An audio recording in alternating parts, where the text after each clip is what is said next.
Hi, I'm Gillian and welcome to the show. I offer spiritual growth for the rebel soul, guiding you through the labyrinth of your own ascension path.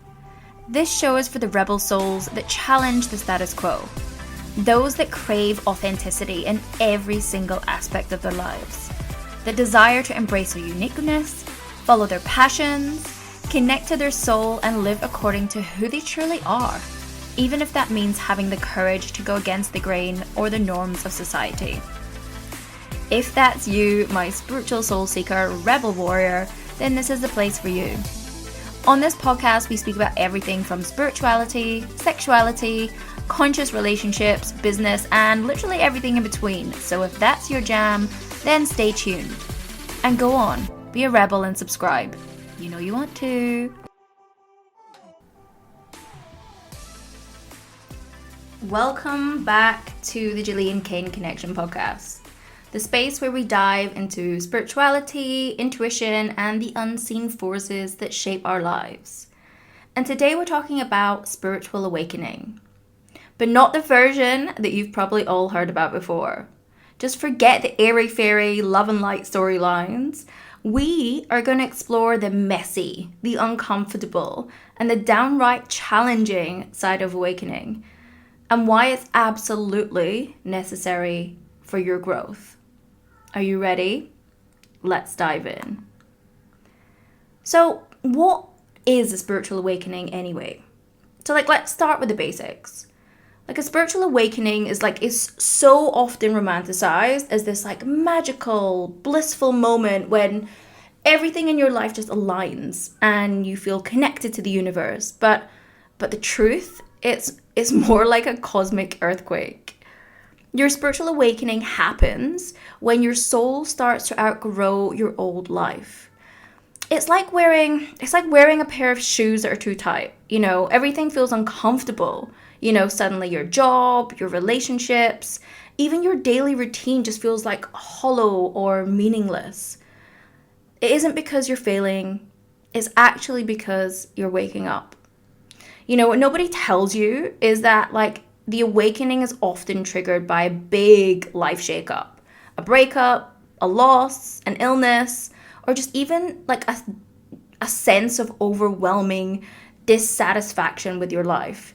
Now, I feel like I've had a few different levels of awakening, and breakups were my main catalyst, honestly, as well as kind of job dissatisfaction. And this happens, honestly, I think, because it's the universe's way of breaking down, what's no longer serving you. So you can start to really reshape and rebuild something that is actually aligned with your higher self, because this is something that everyone has to remember. We are a soul. We are here to learn and grow and evolve. And throughout history, we've done that through pain and suffering. But I do believe that things are shifting and things are changing. And we're here to start to learn to evolve and grow based on our highest self, based on our love, unconditional love and gratitude and joy.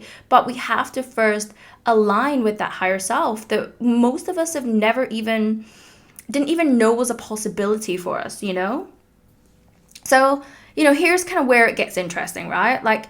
If you're going through a spiritual awakening, and you're going to know if you've gone through it or you're going through it, trust me, you're going to know. And the reason that you're even listening to this, you're in it. You're deep. You're elbow deep in it, probably. If this is you, if you've gone through this, then you're probably going to experience some wild symptoms that are probably going to make you question if you're going crazy, to be honest. So, I just want to talk about a few. The first one that I see a lot, and I definitely experienced, was just feeling lost or directionless. That sinking feeling that your life has no purpose. It's not a sign of failure. It's your soul saying hey, this old way isn't working anymore. This discomfort is an invitation to figure out what honestly truly lights you up. For me, it was the first time it was the loss of a relationship. It was a breakup. I was questioning everything about myself, and why this was happening to me again, and why I could see all these other successful relationships, and how I could never seem to fully attain that. And also start to look at the things and the behaviors and the patterns that I was playing out, like what I was responsible for. So it was really like that start of me kind of questioning everything, and taking like a real deep look at my own self, not blaming that other person, but taking a look and an inventory on like, okay, why am I creating this? Like, why am I attracting this? Why am I accepting this? And that point of like rock bottom was really my opportunity to see things clearly, and see that the old way of how I had created my personality, and created the beliefs that I had through my own experiences and my own childhood and my own trauma, like were not were not good, and were not helpful for me, right? And through, again, me, it was a relationship, but a lot of people lose jobs, or lose their home, or have an illness, or just loss of their health, like loss in any way. It can come in so many different shapes and forms, quite honestly. And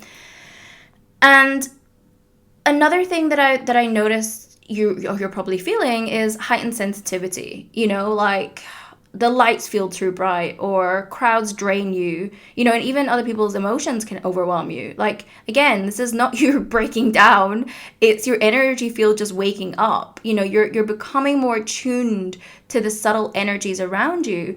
And this is where our intuitive and psychic senses start to come online. Because we have all of our senses can go that next level deeper to tune into the unseen world of spirit, of energies, of emotions, of the things around us that we can't fully see with our eyes. But when we go through an awakening, it's like the veil is lifted, and our psychic senses, our intuitive senses just come online. And it can honestly feel so overwhelming, like to the point where you don't want to go out, or the point where you don't want to go to like the shopping mall anymore, because you're just like, what is happening to me? And it can be just super overwhelming. It can really just shift your thoughts about life, and your whole personality. So again, I just want to let you know that if you're experiencing this level of sensitivity, then it is very normal when you're going through a big awakening. Like, you're just awakening to what is, and the fact that you are a soul, a spirit living this human existence, and there's so much fucking more to the world than you'd ever been led to believe. Another thing is unusual experiences. So again, as the veil is lifting to, your true spiritual nature, and, spirit all around you, you might have things like, your dreams feel more vivid. You might start noticing synchronicities everywhere. The repeating numbers, the 111s, the 222s, the 1515s, the meaningful coincidences, like the feathers, people being put in your place at the right time, like all of these things. Or you even might just start feeling like a deeper connection to nature, to animals, and just like the universe itself, Like, I know for me, when I was going through that breakup, and I've shared this story before, I like had this flash of light, this colored light, and I Googled it, and it said it was my spirit guides. And then I just had like so many crazy coincidences and synchronicities that just all like tumbled on together, that were just like wild, that led me to the psychic school that I went to, that led me to meditation classes, that led me to all these places that I was supposed to go and study and meet the right people and experience these things as I was awakening. Because at that time, like, there was nobody else around me that were like spiritual or were experiencing the things that I was experiencing. Like, I felt like I was doing it by myself. So the universe, my guides, were absolutely helping me along the way by bringing these experiences and these coincidences and these synchronicities together to help guide me on my path. So I guess these are some of the symptoms that are kind of like growing pains. All of these things is really, again, your old self is shedding. It's like a snake, right? And I have a snake tattoo, and it's very much, when I got that tattoo, it was for me shifting from my old life of running my 7-figure recruitment company that I'd owned for 7.5 years, and fully moving into my spiritual and healing work and building this business that I have now, that I'm speaking to you from this podcast on. It's like I got a snake tattoo to really represent that very thing. It's like, again, we go through different layers and levels of awakening at different times. And I feel like I've had like different catalysts for further awakenings and further expansions of who I am. And, you know, I suppose the latest one, let's say, which was quite a few years ago, was when I got the tattoo, because it was really like, you know, our old self is shedding, like, and a new self is being born. And I was like, that is so what's happening here. You know, I could see it very clearly. My old life, everything that I've known is just, I have to just let all of this go, because I am stepping into my purpose, and I'm stepping into a life of meaning and fulfillment and sharing the gifts and really making a difference in people's lives, more so than I ever had. And this is honestly what it feels like. Now, with all that said, let's now talk about the part that most people actually avoid, which is the dark night of the soul. Now, this is a phrase where everything feels like it's falling apart, honestly. It's the part of the awakening where you're forced to face your deepest fears, your limiting beliefs, and your emotional wounds. And guys, we all have them. And it's okay. This is where, like, we're shedding and we're bringing to light the things that we need to transform in order for us to step into who we truly are, step into our most authentic self, step into our purpose and what we're truly here to do in this world. Because we all have a unique purpose. Like, I truly believe that. And the spiritual awakening is the time where, like, our intuitive gifts start to come online. We start to see things from a different perspective. But in order to be able to expand our capacity to hold more of these amazing, beautiful things that we are all meant to experience, we have to heal and clear a lot of the things that are holding us, you know, stagnant and feeling lost and disconnected to our true self. And it can be brutal. Honestly, it can feel pretty brutal. I'm not gonna lie. I'm not gonna sugarcoat this shit, because it can be brutal. But it is also so transformative, you know? Like, just think of it this way. Like, if you want to build a beautiful new house, you first have to clear the land, right? Any builders out there, you know, agree with me on this. So the dark night of the soul is kind of essentially that clearing process, right? It's the bulldozers are coming in, you know, the tradies are in, you're making them cups of tea and they're like noisy and it feels like they're, you know, you're never going to get this beautiful house. It's chaos, right? But it's not here to destroy you. It's really here to prepare you for what's next. Because, you know, let me just share a quick story, you know? When I went through my first awakening, I honestly thought I was like losing my mind. You know, I felt disconnected from my career, even though it was like outside going really well. You know, I felt disconnected to my friends, like even like my sense of identity. You know, like again, at the time, I just had no idea what was happening. But looking back, I now realize it was the universe that was nudging me towards my purpose. You know, if I hadn't gone through that phase, then I wouldn't be here sharing this journey with you today.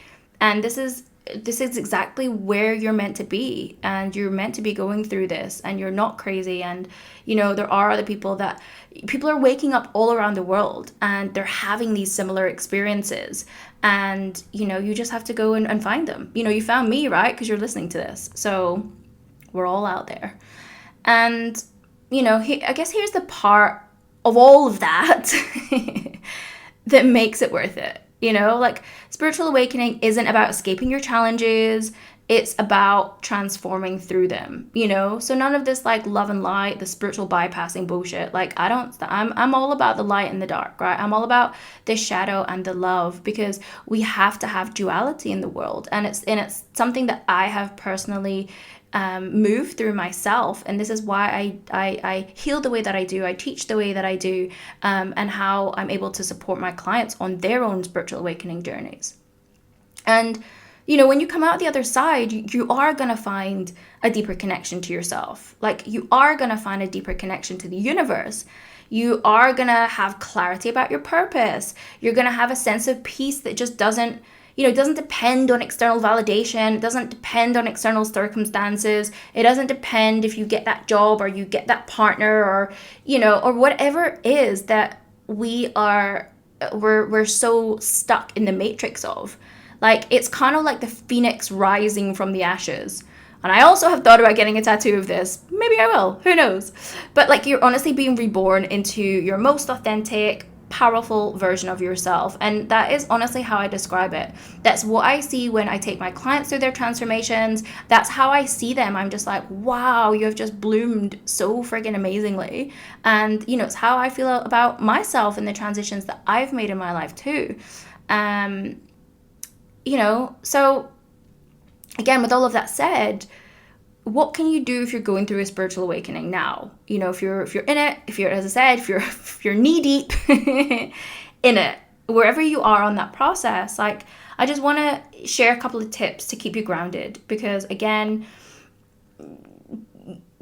so many of us have gone through this, and you know, and again, this might not be your first rodeo, right? Again, I feel like I've had so many different transitions or different levels of awakening at different periods, at different years. But I just wanted to let you know that to trust the process, you know, and I'm sure you've heard that a million times, trust the process, but you know, trust the process. You know, it's messy, it's uncomfortable, but it is temporary, you know, just trust that everything is happening that's leading you to somewhere better.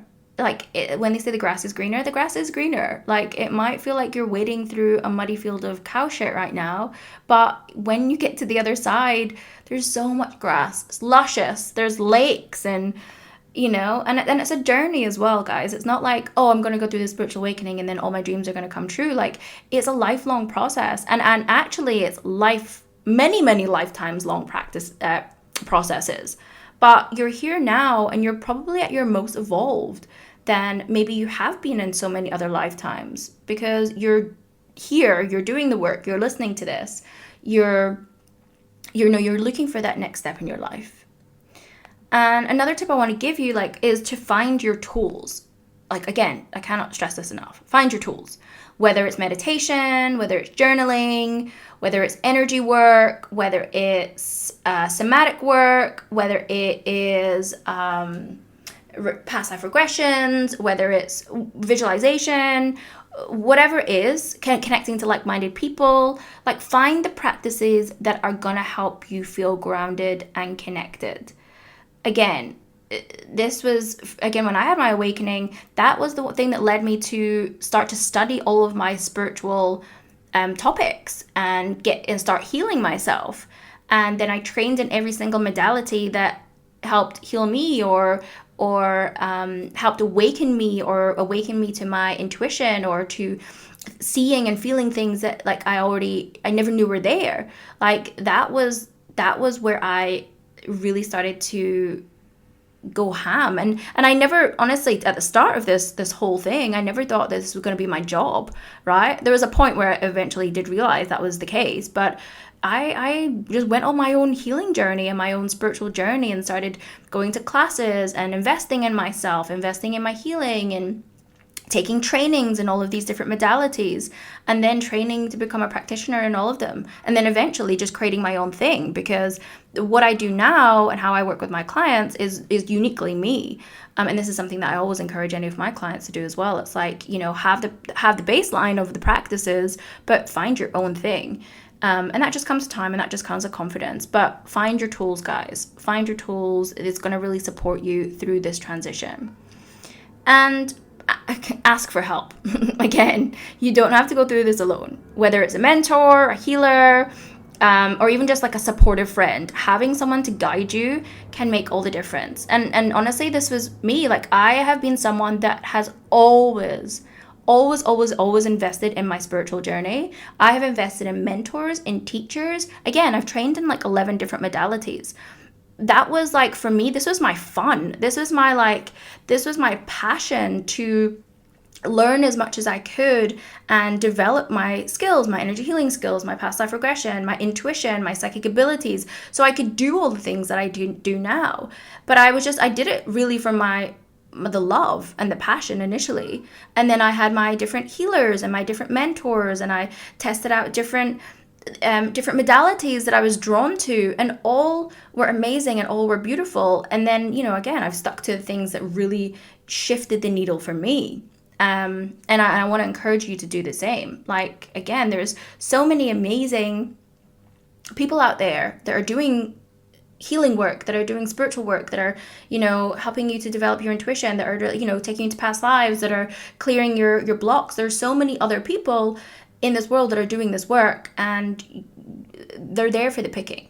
And like I said, it's always this thing, and I've gone through this myself, where it's like I'll have different mentors at different times of my evolution, and it's like, I'd work with someone for a period, and then I'd work with different people, like, a couple of years later, and it's just, we will resonate at the frequency with the right people at the right time. So just trust this. If you're guided towards working with someone, or guided towards doing a training, or guided towards a workshop, or whatever it is, like, don't second guess yourself. Like, there's a reason that you're being guided to it, and it's going to be of interest. So those are my top tips, guys. Those are my top tips. And my closing thoughts for this episode is, spiritual awakening isn't about perfection. It's about growth. It's really just about peeling back the layers of who you thought you were, so you can step into who you're truly meant to be. Like, I honestly believe that. And it's an onion, and it's a journey. There's layers and layers and layers, and the things that you probably will come up for you, or the things that you've worked on, or maybe you've been at this for years. Like, it's a never-ending story for me. I feel like I'm just constantly on this awakening hamster wheel, but it gets easier and easier the more work that you do, and you realize that it is all layers. You are a multidimensional being, for God's sake. You're gonna have layers to you, and it really is about you stepping into who you're meant to be. And who you're meant to be is the highest, most evolved version of yourself, the most conscious version of yourself, your highest self, in fact. And that's why the work that I do, I love connecting my clients to their highest self, because that is your unique true self, your authentic self, without the bullshit, without the limiting beliefs, without our baggage, our wounds, our abandonment wounds, like all of that stuff. It's like, this is who you're truly meant to be at that soul level. You're meant to have it all. So if you are in the middle of it right now, just know this. You are not alone. You are not broken. Like, you're transforming. And honestly, the best is yet to come. So if today's episode resonated with you, like, I would love to hear your story. Are you going through a spiritual awakening? What's been the most surprising or even challenging part for you? So send me a message or leave a comment. Like, I'd love to connect. All my details are below in the show notes. You can DM me on Instagram, or again, leave a comment here. Again, I'll read through all of them, and I'll support you wherever I can. And if you know someone who needs to hear this, then please, share this episode with them. And if you are curious or feel guided to work with me in any way, all of my details of how you can work with me in my one-on-one mentorship program, my individual sessions, as well as the Rebel Psychic School, are all below. And if this is the end of our journey, then thank you so much for listening. And again, just know that you are not alone. And if we are to connect at a deeper level, I cannot wait to support you.